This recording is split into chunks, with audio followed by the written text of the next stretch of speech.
ফুলের একটা সুবাস।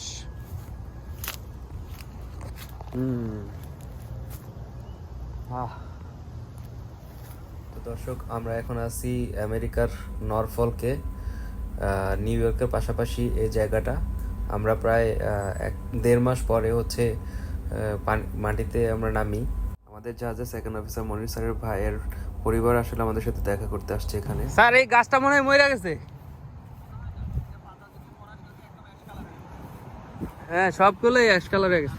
স্যার বলেন, স্যার একটু ফিলিংস এর কথা বলেন অনেকদিন পরে সরে এসে। ভালো লাগছে 1 মাস পর। আচ্ছা মাটিতে পা দিলাম, আর্থিং করলাম। আচ্ছা স্যার, তারপরে ঘাসের ভিতর খালি পায়ে হাঁটলাম।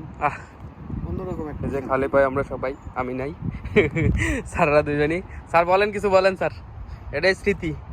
সেটাই, অনেকদিন পরে আসলে ঘাসের উপরে হাঁটাটা অন্যরকম একটা ফিলিংস, খুবই শান্তি লাগতেছে। তবে আমরা বাঙালি খাবার খাবো একটু পরে। মনির স্যারের ভাইয়ের বউ আত্মহারা, অনেকদিন পর দেশি খাবার খাবো ইনশাল্লাহ।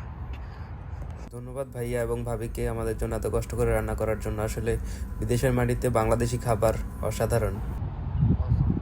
অসাম না স্যার, আসলেই জোস। এটা একটা পার্কই আছে, এভাবে একটা ছবি দিই, ন্যাচারাল। হ্যাঁ ন্যাচারাল ছবি। নরফলকের এই পাবলিক পার্কটা আসলে বাংলাদেশের যে কোনো রিসোর্টের থেকে অনেক সুন্দর। দর্শক, আপনারা সবাই কমেন্টের মাধ্যমে জানাবেন আসলে পার্কটা আপনাদের কেমন লেগেছে।